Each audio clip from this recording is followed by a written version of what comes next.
A very good evening to all the community members who have tuned in today to listen to our first podcast in the series. A very warm welcome to all of you. I can see so many responses already in the chat box. We have people joining in from around the world. I love this energy on the chat box.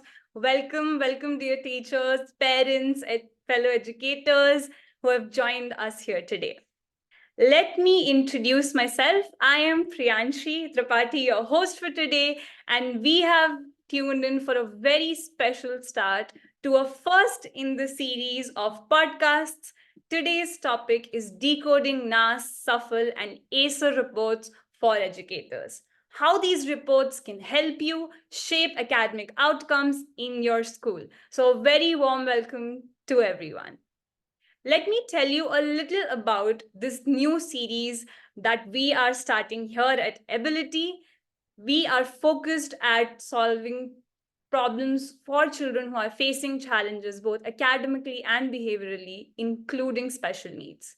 We are focusing on what is this problem, how big is this problem, what is the impact it has on the other stakeholders, the society at large, and how we can solve this problem together. Now, in light of this, we are starting this new podcast series where we will be calling experts from around the world and who are doing cutting edge research in the field, so all of us can learn together in each of these aspects, explore more for each of these aspects, and find solutions together. So welcome everyone to this brand new series. Let me tell you a little bit about Eblity for those who are joining us for the first time here. Eblity's mission is to empower educators and parents to help children with academic and behavioral challenges to achieve their full potential. We are across 80 plus countries now with a community of 150,000 plus educators and parents. With the help of 50 plus experts across the world, we have trained over 120,000 plus teachers. So welcome everyone, welcome to the community. Today's episode will be led by our moderator, none other than Mr. Balaji Venkatesan, who is the co-founder of Eblity. He has 25 plus years of experience in healthcare, behavioral change, and educational technology and products. He's also one of the co-organizers of the Singapore Futurists Group, a meetup group passionate about emerging technologies. Welcome, sir. Before I move on to our next speaker, may I ask you the first question for today? What is the aim of this new podcast series that Eblity has started? Cool. Thanks, Priyanshi, for setting this up well. As a lot of our community members know, we have been doing a lot of sessions over the last 4 years. We have done 200 plus sessions. Our sessions were very focused on strategies at a one-on-one level, which the therapists could use, and at a classroom level where teachers could use. And what we were thinking was, there's a lot of research that's happening. A lot of problems are solved elsewhere, but not distributed widely.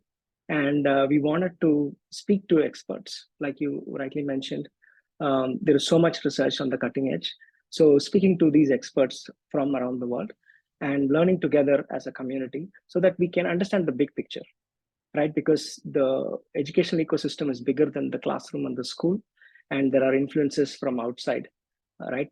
From a policy, from the board, from the new education policy as in India, as you might have seen. So there are a lot of influences from outside. So how do we understand all of this? How do we understand the latest research? And how do we engage as a community in a much more deeper way? So that's the goal of these podcast series. And over back to you, Priyanshi, and I'll come back in a bit.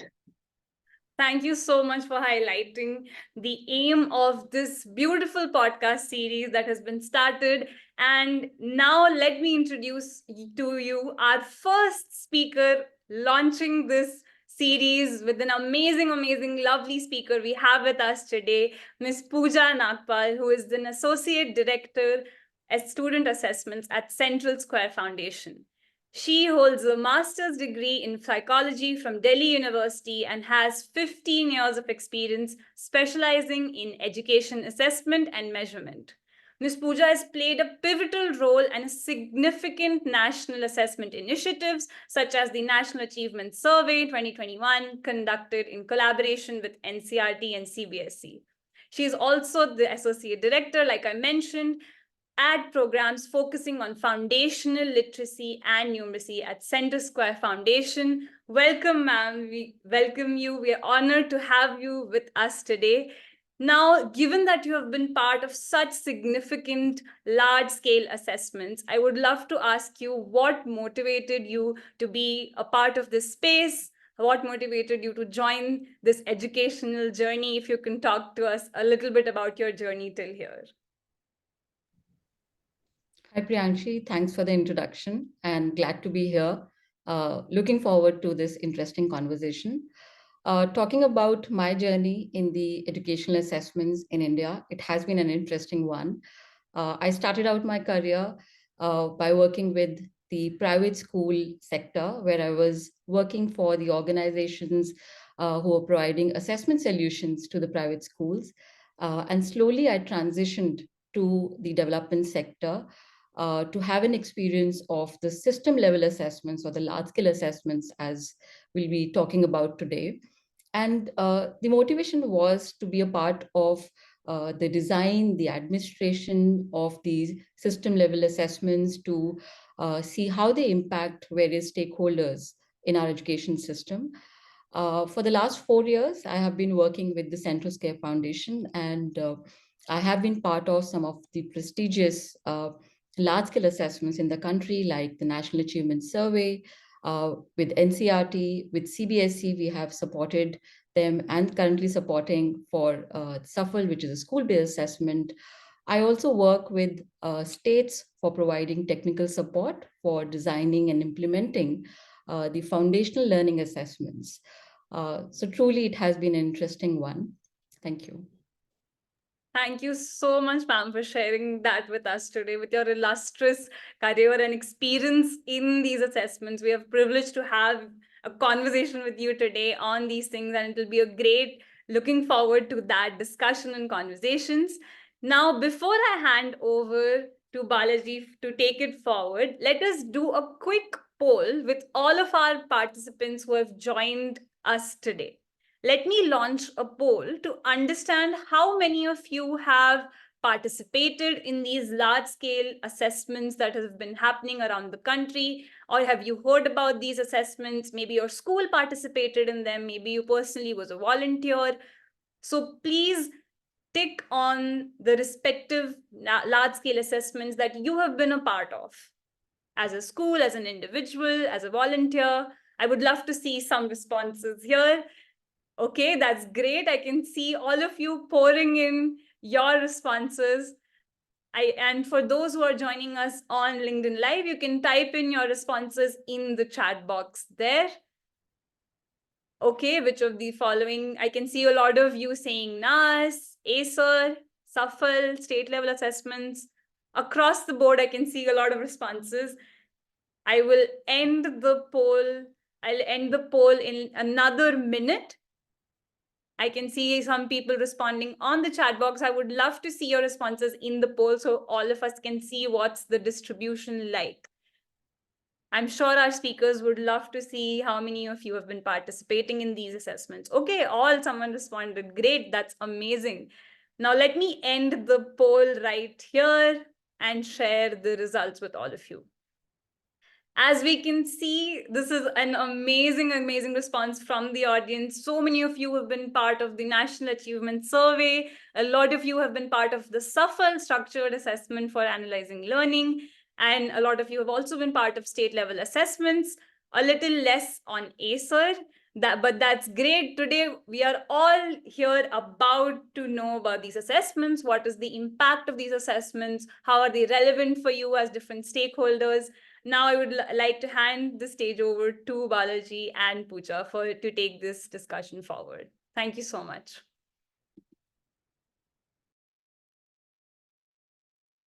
Thank you, Priyanshi. Hi, Pooja. Thank you for making time for us.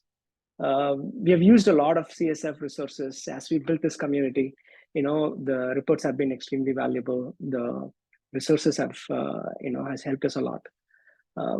And it's, a real honor to have this conversation with you.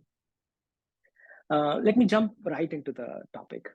We have seen a lot of newspaper articles, magazine articles about, findings from these assessments. Recently ASER came out, and there are more and more reports and these articles that have, that we are seeing, recently. What are driving these assessments, and what goals these assessments are trying to achieve?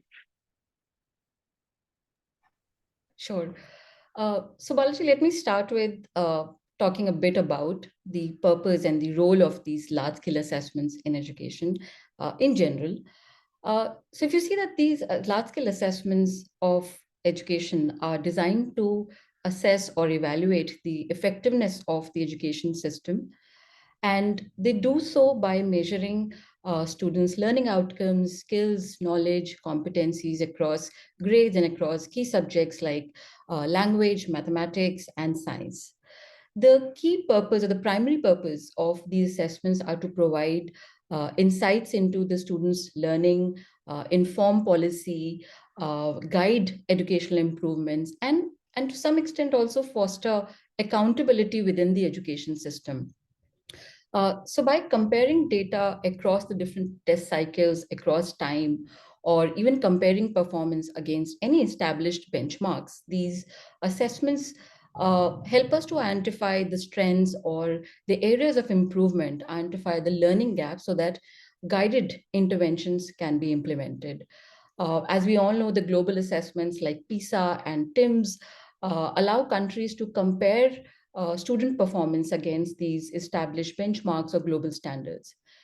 Talking mainly about the large-scale assessments in India, as we see the increasing participation and the focus is motivated by different factors.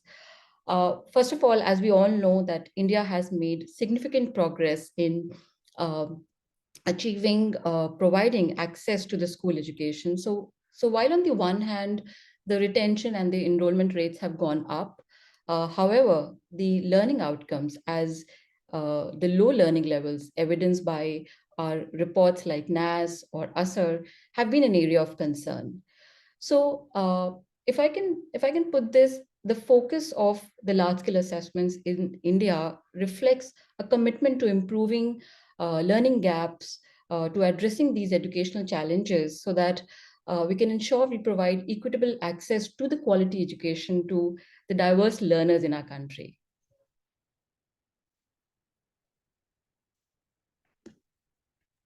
Yeah, it looks like there is a big role these assessments have in shaping the policy, right?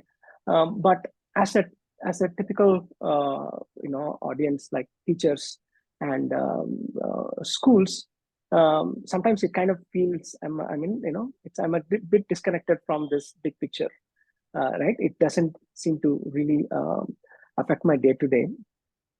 And one of the goals I think for us to have this session is that as teachers and as educators, we could become active participants in this rather than being a passive user of these policies. So there have been quite a few assessments, and you mentioned quite a few already, and the audience seemed to have participated in a lot. And we have audience from outside India as well. But even though we are focused a little more on India, but whatever we are talking is applicable to developing countries which we are focused on. So what does the assessment landscape look like in India, and what are the different agencies conducting it, and how they are implemented? If you can kind of give us a sense of that, I think we can set the stage for further exploration of this topic. Sure. So if you see the landscape of large-scale assessment in India is quite diverse, with each assessment sort of serving a unique purpose in our educational ecosystem, right? So these assessments, each with their unique purpose, role, methodology, and focus, do play a critical role in shaping the education strategies and policies, right? Let me start with the first assessment, which is the National Achievement Survey, or the NAS. Now, this assessment is led by the central government, and it assesses learning levels across grades 3, 5, 8, and 10 across the key curricular areas. And this is conducted across different school boards, different management types, across all states and the UTs. Coming to the purpose of NAS, it is a nationally representative survey which is conducted across all states and UTs. And it provides a system level or a macro level snapshot of the health of our education system. Now, the data from NAS is critical in informing policy decisions, shaping educational reforms, and allocating resources, as it is reflected in the key indices that we know of: the PGI, which is Performance Grading Index, and the SECI, which is School Education Quality Index.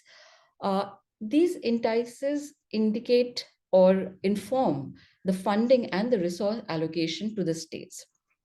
So this is about NAS. On the other hand, if we look at ASER, which stands for Annual Status of Education Report, now this is different from NAS in a way that it's a citizen-led household-based survey, which is conducted annually by the nonprofit organization called Pratham.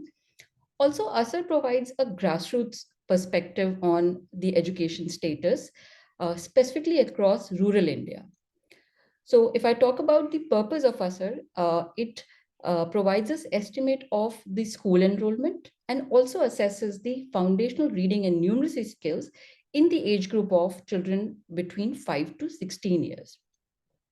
Now, the unique part about ASER is its sampling approach, that it allows for assessing out-of-school children and those children who are attending non-formal education settings, so that we get insights into their learning levels as well. The data from ASER, again, different from NAS, have been very instrumental in directing our attention to the learning crisis, especially during the foundational stages, and has been important in shaping the educational discourse and policy at multiple levels, right? Now, the third in the list is the FLS, which is Foundational Learning Study, which is a relatively newer assessment in the list, which is conducted by NCRT and MOE, the Ministry of Education, to assess the learning levels, the foundational learning levels for grade 3. Now, FLS was conducted in 2022 across 20 different languages, which are used as medium of instruction across all the states and UTs. And once again, the data from the FLS study was used mainly to set a baseline for our National FLN mission, or the Nippon Bharat mission, as we call it, and importantly, to set the benchmarks for reading and numeracy across each of these languages, which was covered under the study. Now, these three assessments are national assessments, right? The fourth assessment that I'm going to talk about is different in a way. It's more of a school-based assessment. It's still a large-scale assessment, but it is a school-based assessment with a focus on diagnostic. So here we have SAFAL, which stands for Structured Assessment for Analyzing Learning Levels. Now, this assessment has been developed on the recommendations of NEP, the National Education Policy 2020, to move away from testing the rote learning and to focus on testing of competencies and higher order thinking skills. This assessment is led by CBSE, and it is being currently administered for grades 5 and 8 across the CBSE schools. Now, once again, coming to the purpose and how the data from the SAFAL assessment is used, as it is diagnostic in nature, it informs or gives feedback to the schools, teachers, and even parents to identify the gaps, to identify the areas of improvement, and accordingly create remedial plans to improve the learning levels. So The purpose of SAFAL is almost like establishing a formal protocol in the schools to collect reliable and valid data at frequent intervals to assess these key competencies and enable schools and teachers to use the data for improving the learning outcomes. Now, talking about the last assessment, which is board examinations, and all of us have experienced board examinations in our school journey. These assessments are conducted towards the end of secondary and senior secondary stages, which is grades 10 and 12. And here, the students are assessed on the grade level outcomes, or it's test their proficiency as part of the curriculum standards, so that we can test their eligibility for higher education, for example, admissions in the universities or professional courses, and in a way, it influences their career paths. So currently, this is how the landscape of the large scale assessment in India looks like. If I understand correctly, so basically like the ASER and the FLS seem to be, focused on the foundational literacy and numeracy, even though slightly different settings. And the NAS and SAFAL seem to be measuring competencies attained at different stages. And the board exam being at the end of, measuring competencies achieved at the end, like at grade 10 and 12. For the benefit of the audience, it might be interesting to kind of talk about a couple of examples of what type of things are measured, like specific examples of what is measured in ASER or the FLS versus NAS. So it might illustrate, the actual difference between these two. Sure. And that's a very important question, because it's also important to know that the scope of any assessment, and or what is being tested under the assessment is always tied to or aligned to the purpose of the assessment and how the findings are intended to be used. Let me take examples here. So NAS, because the purpose is to provide a broad measure of the learning achievement at the end of grade 3, 5, 8, and 10, it focuses on assessing the grade level learning outcomes and competencies. So, for example, if I talk about what is covered in NAS grade 3 language, it will be mostly reading comprehension. Also, because NAS is a pen and paper assessment, the format of the testing is one to many, right? It is administered using OMRs. So we can't assess the foundational reading or the foundational numeracy skills because it requires a one-to-one assessment and a oral format. However, if I look at ASER, and again tied to its purpose, because it's focused on assessing early grade reading or basic reading skills and numeracy skills, it is focused on assessing those building blocks or foundational skills like reading and reading comprehension. It is conducted again like one-to-one through an oral format. So that's how NAS and ASER in terms of what they assess are different.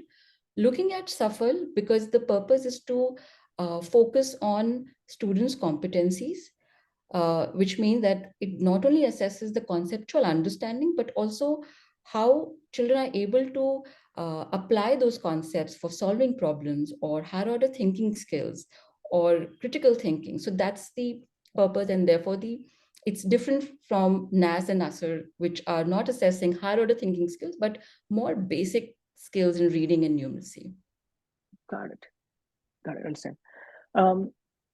So, like if looking at the the skills and the competencies these assessments are measuring, and like we as a community, like largely educators, schools, are engaged with the board exams in a much more serious fashion, right? The board exams are kind of almost the center of attention of the systems.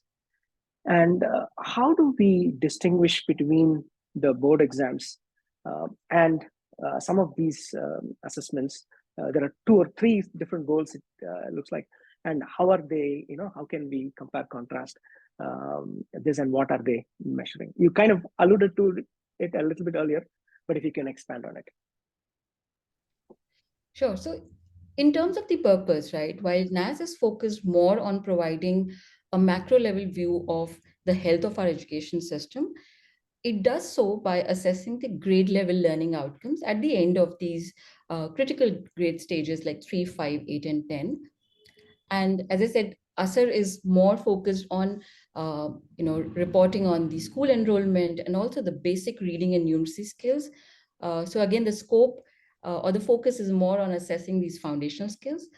However, if you look at the purpose of the board examination, where we are looking for checking for the proficiency of students at the end of grade 10 and the end of grade 12, once again, they're focused more on assessing the grade level reading, a grade level learning outcomes, which are more curriculum aligned and no curriculum standards.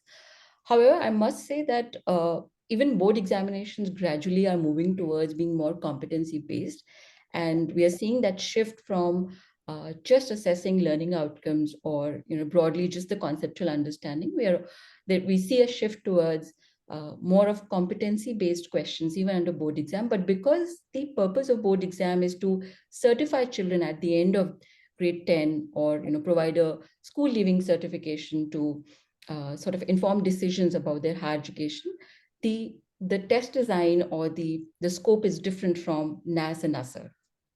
Got it. Got it. So, I mean, if I say that the key difference is like, one is focused on the conceptual knowledge, and the other is focused on the application of that knowledge, so that we measure what actually is learned rather than just the conceptual knowledge. Is that a fair way to distinguish?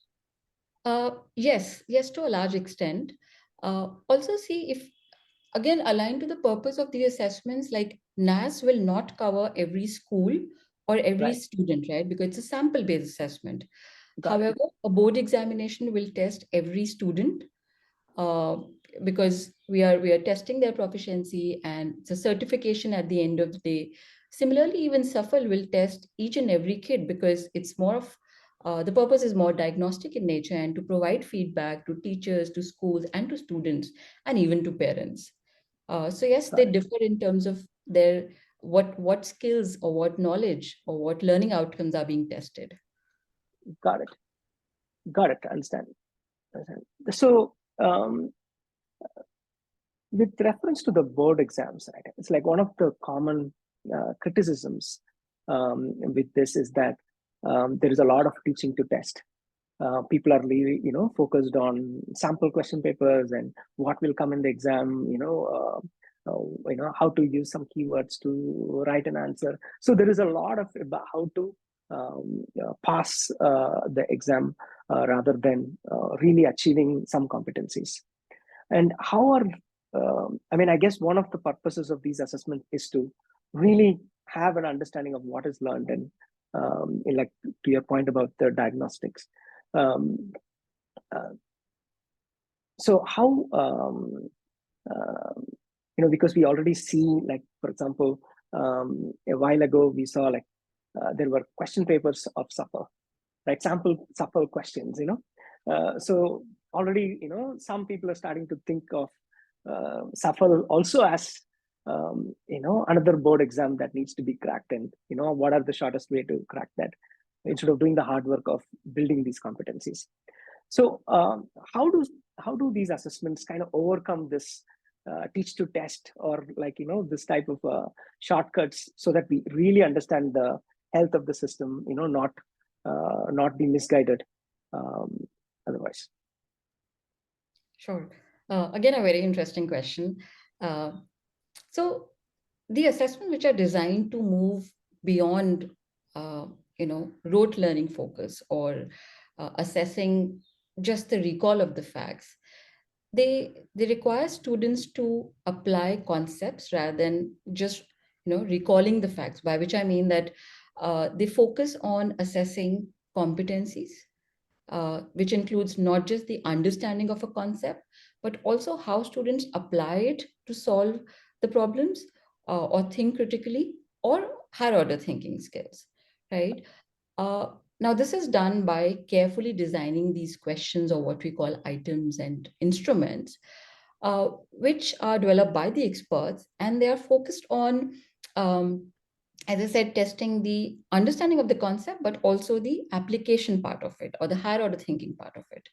Let me share an example here. So for example, if I'm talking about a reading comprehension task in a competency-based assessment, while there'll be questions around, recalling the facts, which means that recalling information which is directly given in the text, maybe the name of the place mentioned in the passage or a name of the character. But it will also have some inferential based questions or critical thinking questions, such as suggesting an alternative ending to the story, or Right. suggesting a new title to the story. Now, these kind of skills, these kind of questions would require a deeper engagement with the text, right? And it would reflect not just memorization, recalling the facts from the passage or the story read, but also like genuine comprehension and the ability to think critically. And I believe as more and more assessments like SAFAL, or the reforms that we are currently observing, even in the board examination, the shift towards um, more of competency-based design in the assessments, it becomes difficult to prepare students through simple memorization, right? Because one can't do that. You can't prepare the kids for these competencies through such a directed practice or teaching to test, especially in the case of the foundational learning assessments, where the focus is on skills like oral reading fluency, or numerical, mathematical problem solving, etc. Here we are looking for genuine understanding of the concepts and the skills rather than the recall of the facts. So I believe that this whole shift towards the assessment design, which is more competency based, and moving away from the rote memorization, it does signify a step towards more meaningful learning, where the emphasis on problem solving, thinking skills, and yes, where simple memorization becomes less effective. Got it. Got it. I mean, I think it, uh, a takeaway for, I think, for the community of teachers and schools is like, how do we kind of build deeper understanding of assessments, competency-based assessments? How do we, because a child will not be able to do these things if we are not able to assess these competencies, or help the children achieve these competencies as we teach those children. So as we teach those children, I need to have a sense of how to assess the competency, so that I can adjust my teaching to help the child accomplish. So I mean, like I was saying earlier, one of the views is that these are reports for the policymakers, not so much for me as a school or me as a teacher, because it may or may not represent my class or my school. And there is that view.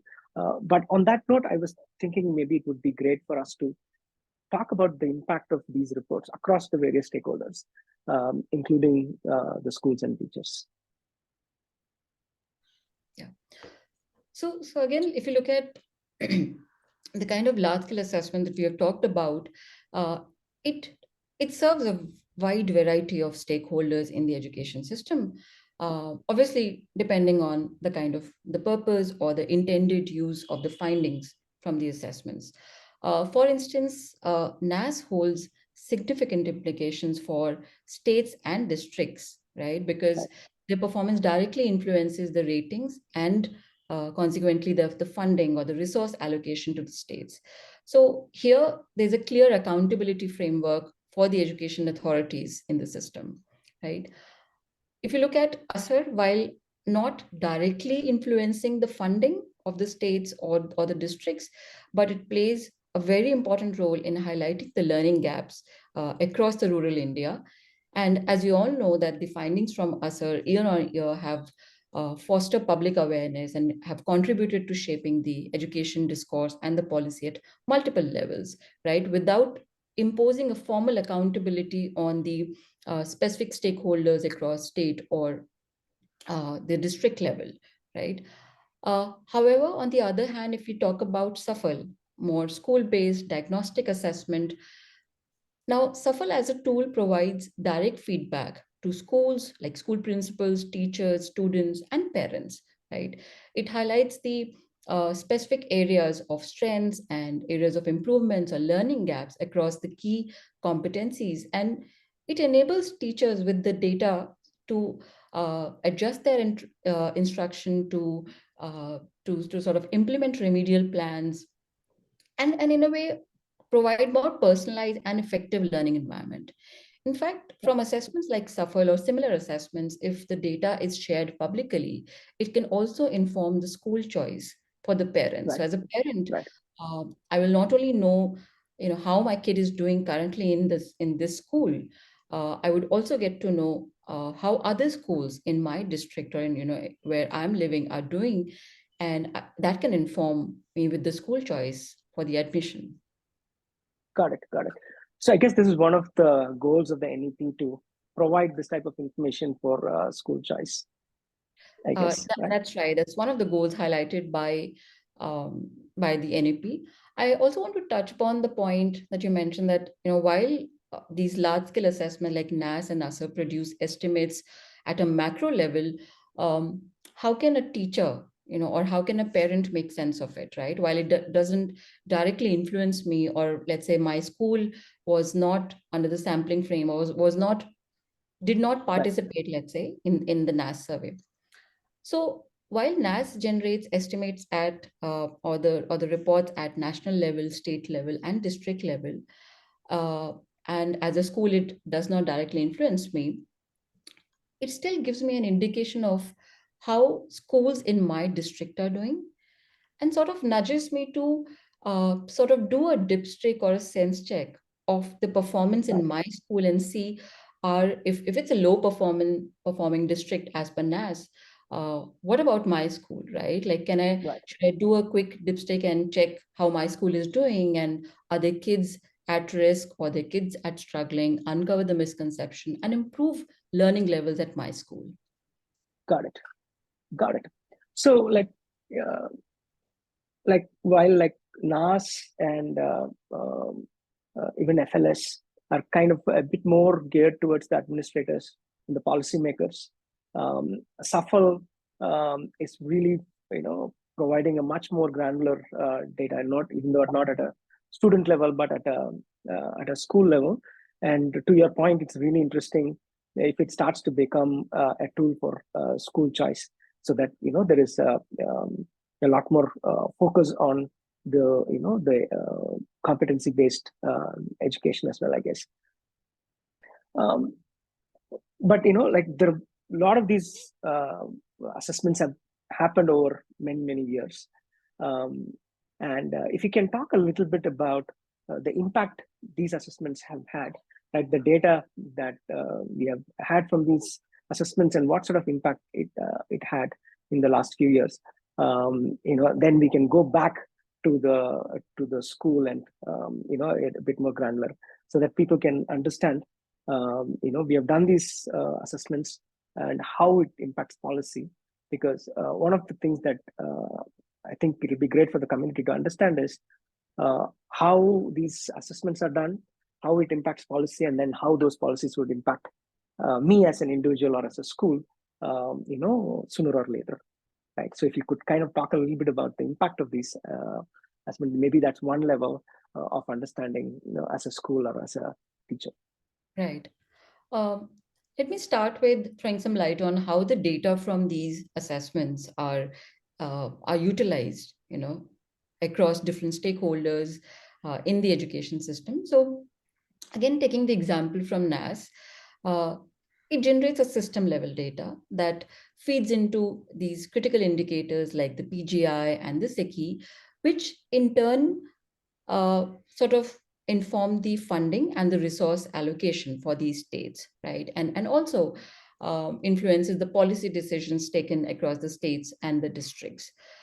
So here we have a clear example of how the data can directly influence the national policy and the resource distribution.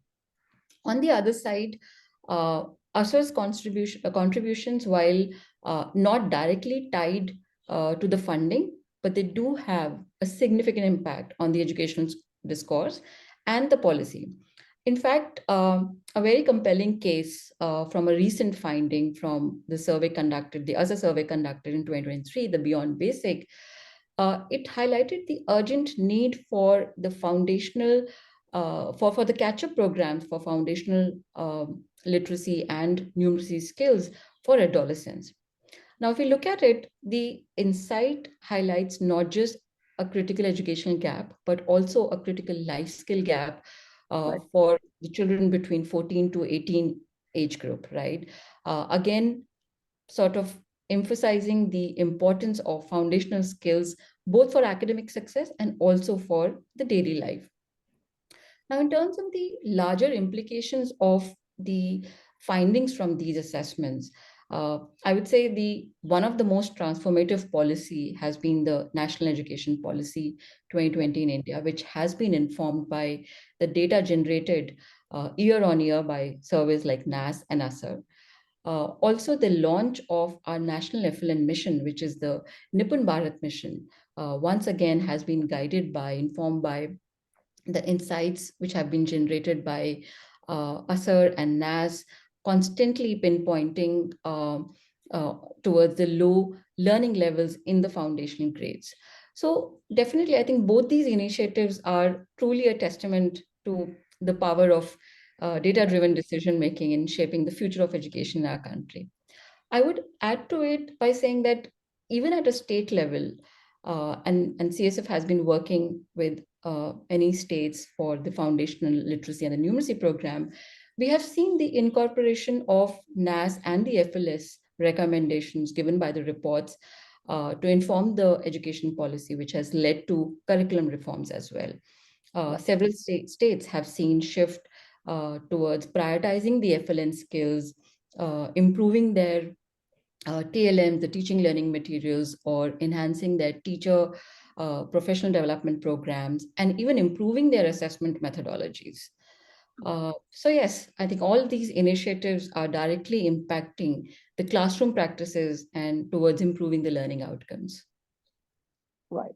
I mean, I think it's it's almost like when we see some of these reports mentioned in the newspapers, we could kind of say it affects policy in the sense like how it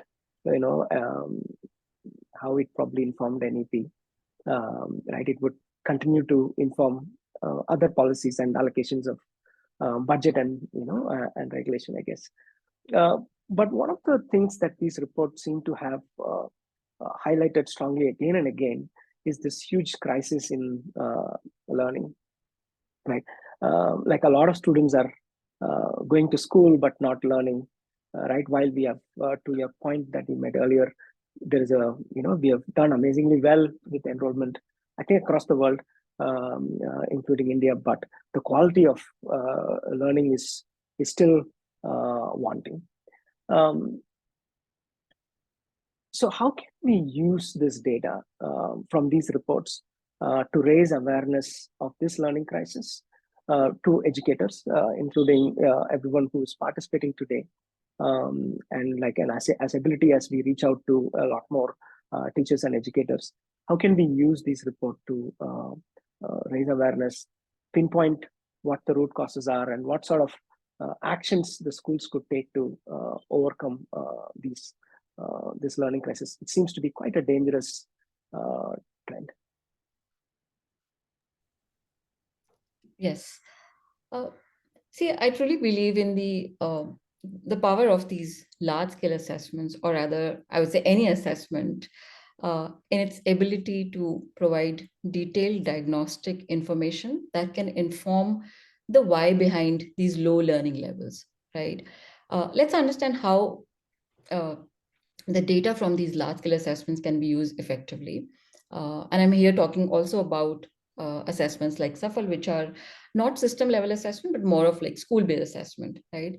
So it always starts with a clear and targeted communication and dissemination strategy, which is almost like translating the numbers or the scores that these reports provide, translating them into very actionable insights, and importantly for different stakeholders involved in these assessments, right? The ones which are going to be impacted directly or indirectly from the assessment findings. So it's about drilling right from the macro level, and especially like from assessments like NAS and ASER to a micro level, to identify not just the what of learning gap, but also like the why and the how of learning gap, right? Right. Let me take an example here, and this is from the NAS data. So let's say if I'm a state, or even if I'm a district and I have my NAS report, I can start with looking at what are the low performing subjects across the key grades, which NAS covers, like 3, 5, 8, and 10, according to my report. And then within each low performing subject, I can also look at which are the low performing learning outcomes, right? Where most of the children are struggling in my district or in my state. Now, once I've done that, I can go a level deeper and I can look at which are those specific subgroups, right? Because if you see NAS reports, the performance is also provided by subgroups, right? So which subgroups are performing or are underperforming? So there could be children from different socioeconomic background, from genders, or children coming from rural versus urban schools, right? So that's how I look at the learning assessment or the learning data part of it. Now, I can also look at the contextual factors or the background factors, right, which affect learning. So these are background factors from teacher, from school, and even like student and home background factors. Something like the student-teacher ratios in the classroom, or availability of TLMs or infrastructure in the school. So this sort of data triangulation, once I've done that, it almost provides me with a roadmap for the intervention planning, right? I can use these findings and these data points to sort of um, identify what academic interventions are required. Do I need to improve the TLMs? Do I need to improve the teacher training in my state or in my district? Um, and also guide these interventions, like targeted interventions based on the data point. It can also influence budgets. For example, setting up a PMU for better governance, or improving the communication strategies. So while this is once again at a district level or at a state level, however, coming to a school or a teacher, right? How can I make sense of this data? So while it does not speak directly for my school or my set of students in my classroom, but it does give me an indication of what are the learning levels in the district, right? And I can use those as a starting point to see, let me do assessments, more regular, high quality, robust assessments, and collect data on the learning levels of my classroom. So it's almost like a nudge to the teachers or to the schools to regularly assess the learning outcomes in their schools and classrooms, and then uh, guide any sort of interventions or remedial plans basis the results. And this is how, like I said, the power of the large scale assessments or assessments, where they transform from just merely being the tools of measurement to almost like levers of change to improve the quality of education. Got it. No, I think it's a great point. Recently we did a small group of about 50 teachers. We did, similar to the ASER foundational literacy and type of one-on-one assessment, guided by the Nipun targets. And we did that, and it was amazing to see how teachers reacted to doing the assessment in their own class. Right, if I replicate some of these assessments in my class, I can learn a lot. I think you're making a great case for educators to engage with these reports, understand what's being tested, and maybe in a small way test it in my own class and in my school, to see what sort of interventions I can come up with. From an ability perspective, I mean, I think this is a very key aspect of our mission. We want to help children facing challenges, academic or behavior challenges, and these tests provide an amazing view of those children who face those challenges, right? And subsequent interventions also show us which of those children have more additional needs, whether it is special needs or additional support required to overcome these challenges. But just, like previously what you just mentioned about how a school could engage with this report, looks like there's a lot to unpack here. Like there's a lot that could be learned. I think almost feel like we need to do another episode on just how schools could learn from this report, and how they could maybe engage in their own setting some of these assessments and learn the state of affairs in the school. Um, and as Eblity, we work largely with private schools, affordable private schools in India and abroad. And uh, it'll be really interesting to know like what these reports say about private schools. Sure. I mean, if you look at the trends, both given by NAS or even ASER, I mean, the performance across all the schools, including the government schools and the private schools, have been low, and especially across these foundational grades, especially grade 3 or grade 5. While private schools have performed better than the government schools, I mean, considerably better to some extent. However, if you again see the trend, and I'm going to take example of the ASER reports here. If you look at the performance over time, and I'm talking about grade 3 here in reading, uh, the performance of the private schools in 2012 to 22, there hasn't been a considerable movement. Like if you look at the reports, so just to give you translate that in some numbers, in 2012 there were almost approximately 33% students in class 3 who could read class 2 text, and you'll be surprised to know that even in 22 that number hasn't changed. It's still the 33%. There was some improvement in 2018, but as we all know that post-pandemic again, there has been a learning regression, and the performance is low. I mean, not only in reading, but even in like basic numeracy, while it's slightly better than reading for private schools. But once again, if you look at the figures in 2012 to 22, not much has changed. Almost like 43% students in class 3 who are able to do subtraction with borrowing. The number hasn't moved. So it's still in 22, it was reported as 43% once again for the private school. So what I'm trying to say is that the learning levels, especially at grade 3 and grade 5, have been consistently low, even for the private schools in India. And I think that's where, going back to my previous point, that these large scale assessments, especially like ASER or FLS, they also sort of bring light to the important skills, right, in the foundational reading and foundational numeracy, which needs to be tested regularly and needs to be worked upon if we were to improve the FLN levels at our early grades, because they're almost like the building blocks or the foundation for the academic success. Right.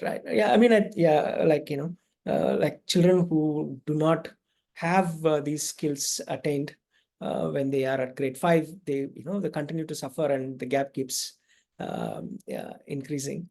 Looks like like you're saying, the private schools are, while they do better than the government schools, but they're still far off in terms of ideal outcomes. And how can there are some parents in the audience, and some of the teachers are parents themselves of kids. How do parents or like remedial educators read from this? I mean, one point I could think of is like the specific areas where children seem to struggle is one area to focus, to see whether my child or the child I'm teaching has challenges in those areas. But are there other areas that you could point out where a parent or a special educator or a remedial educator can learn from these reports? Sure. So if you see the reports from FLS, and I think that was one of the purpose of the foundational learning study, is also to provide these benchmarks in reading proficiency and numeracy, and that is specific to different languages, almost across each of the 20 languages.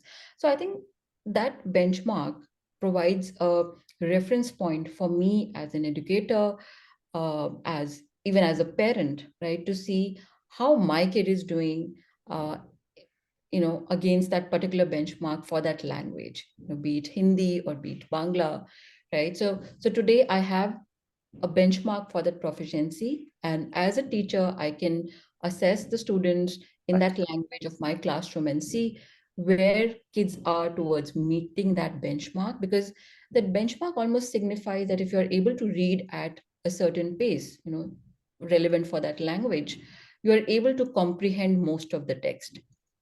And reading comprehension or reading with meaning is the most important or the foundational building block skill for the further academic success. So by providing these benchmarks, I think it enables teachers, educators to sort of analyze the performance, to assess regularly and see if there are any kids in my classroom who are at a risk of falling behind, right? Because as kids move to higher grades, there is more content being introduced and there is more of comprehension being required. So that's how the educators and even parents can make sense of these reports and utilize some of these benchmarks and other data points given in the reports. Got it. Got it. So, when we started presenting some of this data to private schools, when we started presenting to some of the principals, so there is, some sort of a disbelief, or there is some sort of, it doesn't apply to me or to my school type of response. In some cases, it may be even true. And I guess like to kind of understand the health of a system by one diagnostic test is fraught with a lot of challenges. And I'm quite sure there are a lot of criticisms of these assessments, and what are those, and how are they responded to by people like you who are working in improving these assessments. Sure. I get this question a lot, frankly, whenever we're doing these capacity building workshops across states, or even when I was part of these dissemination workshops of the NAS data, NAS 2021 data across regions and states, and this question keeps coming up, right? Also, it's hard to sort of apply this understanding of the data of NAS and sort of relate to it as a parent or as a school or as a teacher, right? Because I can always say that no, my school was not part of the sampling, so this is not true for me. But once again, the estimates generated at a district level reflects the overall, the broad learning of that district. And as a school, I should do assessment, or as I said, like a dipstick or a diagnostic in my school to see what are the learning levels in my school and identify kids who are at risk of falling behind, who are struggling, and accordingly provide support to both teachers and students. Having said that, the large-scale assessments in India currently do face a number of challenges. I think one significant challenge is the multiple education boards. It sort of raises questions about the comparability and the equivalence of assessments across the diverse systems. I think that's a big hurdle for the large-scale assessments. Also, another challenge is ensuring the high quality and the reliability or the validity of the assessments that we do. Also, the accuracy and the reliability of the data generated from these assessments, right? Because as assessments become more high stakes, the data becomes more doubtful, right? There'll be teaching to test, there'll be some sort of malpractices, right? So the quality and the reliability of data has been a concern. Another significant challenge has been the timely and the effective dissemination of the findings from these large-scale assessments. And I've observed this while working with the states and working as part of the large-scale assessments. I mean, often there is a huge gap between the administration of the assessment and the translation into the final actionable insights on the ground, and a lot of time is sort of gone between these two. So that's certainly a problem. Also, there's a lack of capacity and capability in designing and implementing large scale assessments. Right. We see that shift happening. We see more and more states investing in capacity building programs for developing high quality assessments. CSF has been part of this endeavor with a couple of states that we are working with, by doing workshops, by providing technical support. But yes, there is a significant gap. However, there is a silver lining. India is taking significant steps to address these issues, and notably with the establishment of the National Assessment Center, which is the Parak Center set up by NCRT. So this center is envisioned to set the benchmarks for testing, establish the norms across different boards, and sort of bring equivalence across the different education boards, and also make our assessments more robust and reliable over time. And I believe that through initiatives like Parak, we are moving towards a more robust assessment system that can not only provide reliable data, but also ensure that this data is effectively utilized Right. to improve the quality of the education. Right. I mean, I think, a while ago when we started understanding how these assessments are done, what IRTs are like, how they are different from the regular tests that, as a teacher, I'm conducting in the class, it kind of gave a lot of sense, of the rigor and the effort that goes into these assessments. Maybe if you can touch upon a little bit on the rigor and the effort that goes into these assessments, people can appreciate that this is not some some guesswork. There's a lot of while it might have some challenges and limitations, but there's so much work done. If you can talk to a little bit so that people could also appreciate the findings from these reports. Sure. No, I mean, correctly said, all these large-scale assessments, specifically NAS, ASER, I mean, there's always a technical or a set of technical experts who work on it. If I talk specifically about NAS, it employs technical partners to right from designing the assessment framework to developing the items or the set of questions or the assessment question papers that are part of the NAS survey, to collecting the data, and even before collecting the data, training the field investigators who go to the field to collect the data, and then by following all these protocols, the standard operating procedures for even like training these investigators, right? Because it affects the quality of the data, to analysis of data. And yes, NAS employs the advanced psychometric methods and procedures like the item response theory while building the tools, like building the instruments of assessment to even analysis of the data. So if you've seen NAS reports, there is a shift towards reporting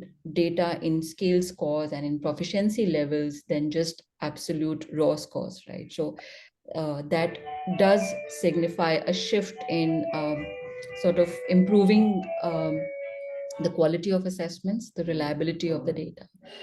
Once again, even if I look at ASER, the ASER instrument is designed by the experts under the ASER Center, under the Pratham. So once again, with all the quality procedures involved in the design and like analysis of the data, there is a lot of technical expertise and inputs that go into designing, administering, analysis of the data. Yes. Got it. You're kind of coming towards the end of I think we are a few more minutes left. I think while we talked a lot about what has happened so far and how it has impacted and how people could engage with whatever has happened so far, how does it look like over the next few years? How this is taking shape? what are some of the changes coming, like you mentioned Parak as one of those key initiatives. But I guess there is also a new tech that is coming, which could change the nature of how this is done. So maybe if you could talk to it about what the future looks like, and the potential implications for the community. Yeah, that's an interesting one. And I must say that the field of education measurement and assessment in India is undergoing an interesting phase, has been undergoing an interesting phase for the last few years. There is a growing recognition towards the importance of these assessments, using the data effectively, building capacity in designing high quality assessments. So yes, I mean that this is a very interesting and important journey in the field, specifically for our country. Looking ahead, I see the role and the methodology of the large-scale student assessments in the country, which are poised to evolve significantly, particularly with the advent of the National Education Policy, the NEP 2020. There's a clear mandate to improve and revamp our current assessment systems, right from the system-based assessments like NAS to the school assessments, school assessments being more competency-based, more diagnostic in nature, low-stakes assessment. So that's something which is currently happening as we speak. With the establishment of Parak, as I mentioned previously, India is poised to enhance the robustness of its assessment methodologies to create more accurate, reliable data. The National Assessment Center is expected to standardize the testing practices and bring in more consistency and reliability across the assessment, across boards. Also, based on the recommendations of the NAP, as I said, that we are moving towards the assessments which are more competency based, which focus on assessing the depth of understanding or the application skills of students, both with initiatives like SAFAL and also with the board reforms that's happening currently. And these are some pioneering steps that CBSE is taking, focusing more on regular competency-based evaluation. Talking about the emphasis on the FLN skills, we see that states are conducting more regular assessments. CSF has been part of some of these initiatives. And as I said, there's a growing recognition towards assessing FLN skills more regularly and using the data to target interventions, ensuring that every child has these building blocks for the future learning. To close it, I think another area of innovation that I see coming up in India is the use of AI and machine learning in assessments, be it for grading or analyzing like large sets of assessment data to identify trends in learning or to predict outcomes, to identify children at risk, and to also personalize the learning experience.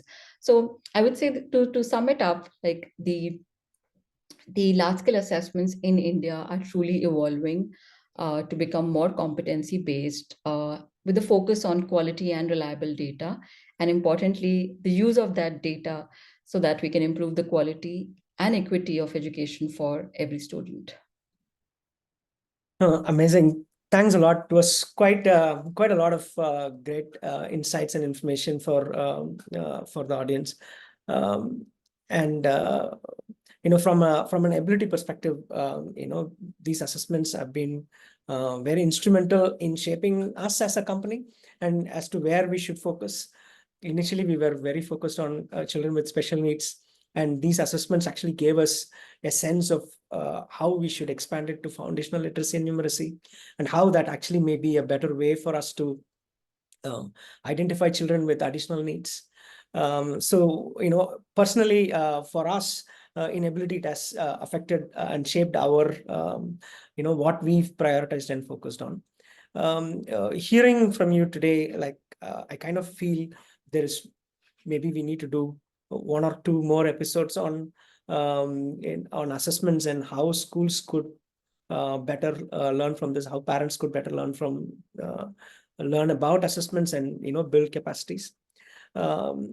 And particularly when it comes to competency-based assessment, I think in one of our conversations earlier, you mentioned it's a different paradigm, right? So from the current way of creating a question paper for a teacher to going to competency-based, understanding the different levels of how this competency grades over time, and to be to measure the proficiency level of these competencies is quite a big paradigm shift. So I think there are more and more resources coming this way, and I guess from an ability perspective, this is an area that we will do what we can with the help of everyone. And I guess the tools that you mentioned, maybe a good way, like an AI tool, could be a good way for a teacher also to shortcut the path to that steep learning curve, so that they could very quickly get to a competency-based assessment in the classrooms. So yeah, it is such an insightful session. I hope the audience enjoyed it, and there are a few questions as well from them. Thanks a lot, Pooja. Over to you, Priyanshi. Thank you so much, Pooja ma'am and Balaji sir, for throwing so much light on large-scale assessments and how they are relevant to all stakeholders. And I'm sure for all of those who heard about it for the first time, they're excited to go back, maybe look up some of these reports, look at the findings. And for those who already knew about them, participated in them, this podcast provided like a different view altogether to it. So thank you so much for shedding so much light on that. On that note, I would be also sharing the feedback link on the chat box for all the participants. So kindly put in your feedback so that we can know how to improve. There'll be much more sessions coming up in the future, so stay tuned. Now let us move on to a highly awaited segment, which is the live question and answers. We have already received so many amazing questions from the audience here today. So we'll take as much relevant questions as possible given the time. Let me ask the first question, which is from Kavita ma'am. She is asking specifically about SAFAL, where she has noticed that the questions were of MCQ based or MCQ type based. So how are these questions helping to test competencies? Because there might be a bit of guesswork involved when there is an MCQ question. So how are these sort of looking at different competencies? And if there is an opportunity to, add in some written questions or subjective questions as well. Yeah, that's a very relevant question and an interesting one. Yes, currently SAFAL is 100% MCQ based.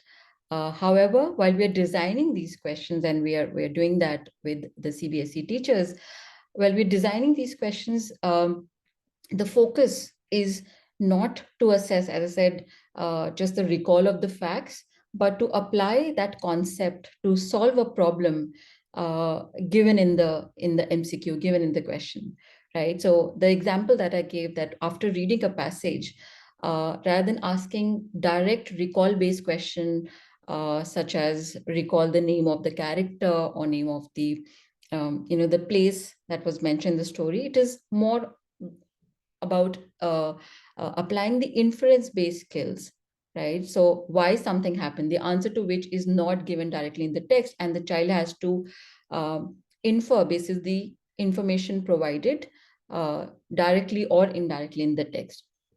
Having said that, I understand that MCQ poses limitation in assessing competencies like writing or even like some of these creativity skills.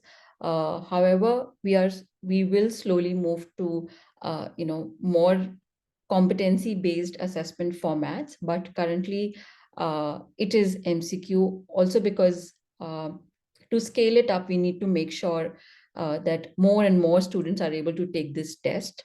But with more advanced technologies coming in, the plan is to shift towards more interactive kind of question types and formats, so that we are able to assess more competency and higher order thinking skills. Thank you so much, Pam, for sharing that insight.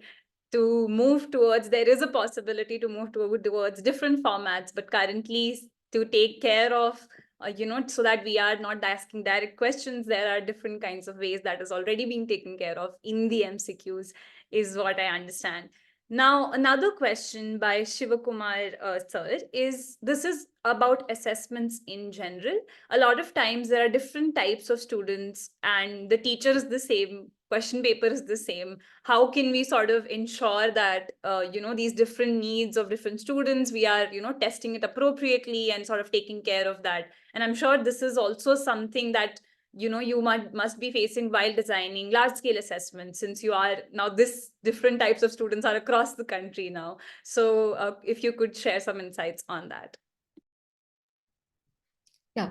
So if I talk about the large scale assessments, and as we call them, like standardized assessment, which means that the same question paper, the same set of questions go to all the students, right, in a particular demographic, be it a state level or a district level.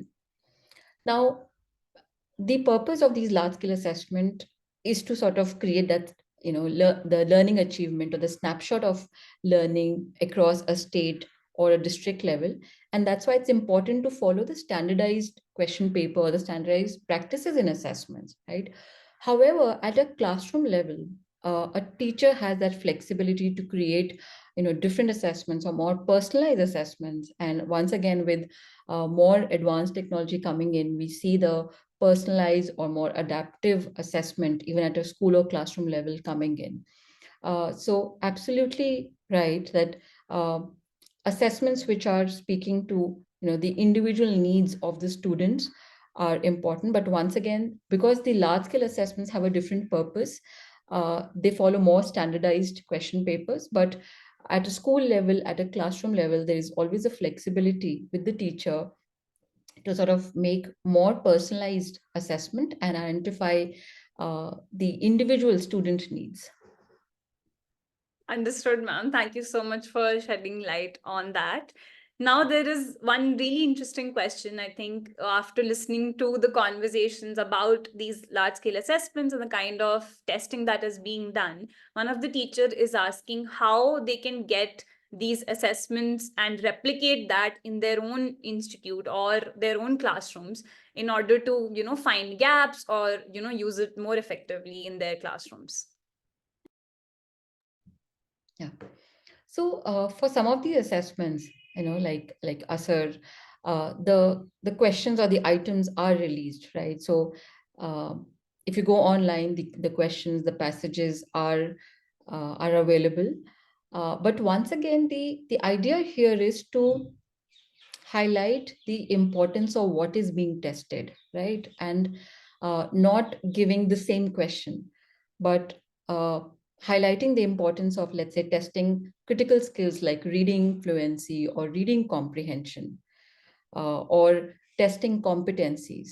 And I think that can be done through these capacity building programs, like like CBSE already does a lot of capacity building programs for designing competency-based assessments or using competency-based assessments. There are a lot of resources available within the CBSE ecosystem for that.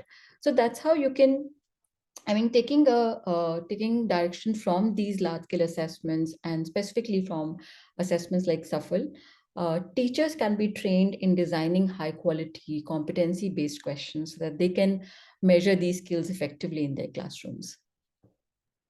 Understood, ma'am. The advice is to not take the exact same questions, but try and design your own questions, competency-based questions especially, and then testing them in the classrooms would be very beneficial for the teachers to identify the gaps in those competencies mentioned in these tests. Thank you so much for sharing that. Now, there is one question by a parent who asks, as a parent, how can I check certain competencies that are being talked about, which are really important for these large scale assessments and for the country, as we can see? As a parent, how can they check for their child? So talking about assessment like a NAS, which tells you which learning outcomes are important for at the end of the grades, or talking about assessments like ASER, which once again highlight the importance of testing basic reading, basic numeracy skills. Now, once again, as a parent, I'm informed in terms of what is important or what is critical as a skill to be tested, right? And this is more from a foundational learning perspective or foundational skills. But as we talk about these competency-based assessments, an assessment like SAFAL would tell me like what indicators or what skills are important, right? When I'm looking at reading comprehension, the kind of questions that I can ask my kid after reading a story is beyond just recalling the facts that are given in the story, but engaging at a deeper level with the text, maybe like even assessing creativity, like the example that I gave, asking the child to you know create an alternate ending to the text, right? So there you are almost assessing like critical thinking. I think schools can, the parents can also reach out to schools and teachers to sort of ask for such question banks, or the set of papers, like set of questions that they can use. But I think it's quite simple. Even as a parent, when I'm reading a story with my child, I can quickly ask these kind of questions about the competencies and assess them at home. Yeah. Got it, ma'am. Sort of looking at what are these important learning outcomes which are being highlighted in these large scale assessments as a parent, and then maybe, doing an informal assessment at home, asking quick questions and focusing on those things along with collaborating with the school is something that the parents can take away. And I think I'll ask the last question, and this is a little overall, and I think you did mention about AI and technology. So one of the teacher wanted to ask, in terms of technology, assessments with technology or using technology, what are your thoughts on that? Or what do you think, where do you see it going? If you could share a few lines on that. Yeah. We already see that happening in some of the states. We already see the use of AI and the AI-based tools in action in some of the states, primarily to grade papers, like to grade MCQs or even to grade workbooks. CSF is working in some of these states where some of these tools, AI-based tools for assessments, have been used. I think at a classroom level, the most important use case for the AI would be to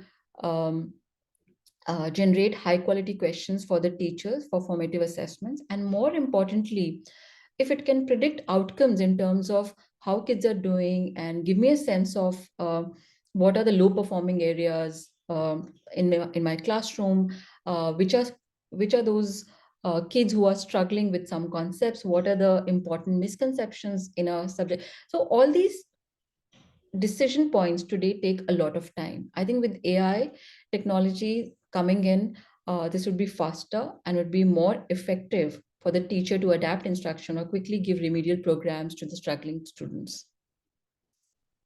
Yeah, that's absolutely right. Sort of using these things as a tool to fasten your process of decision making and sort of taking these crucial aspects of what to teach, how to teach, what are the weak points, is something that the technology will help us a lot. And Balaji, so if you have anything to add towards the end of this is the end of the question answer segment. If you have to add something, you could go ahead.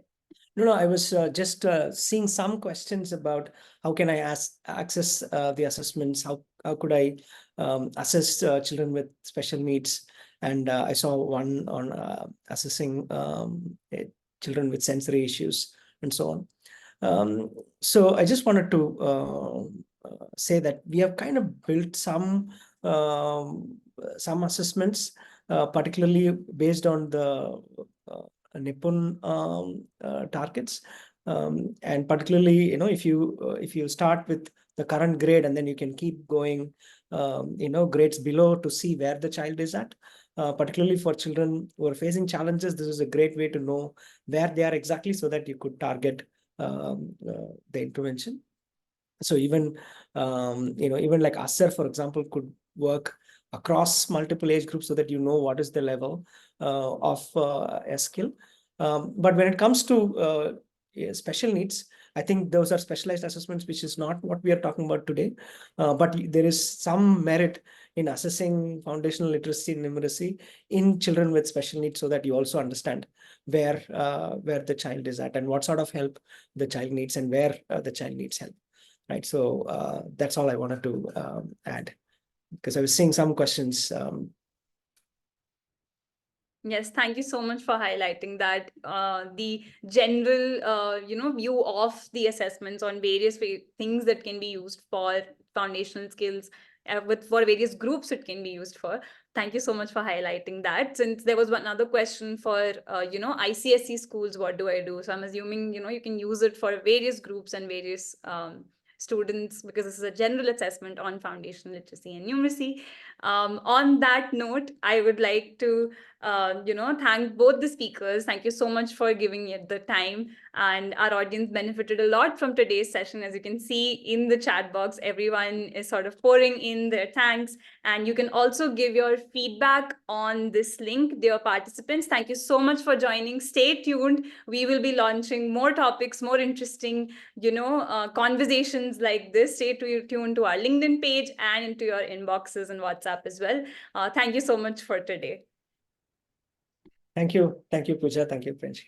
Thanks everyone for attending. Thanks, Priyanshi. Thanks, Balaji. It was a lovely conversation. Thank you. Same here.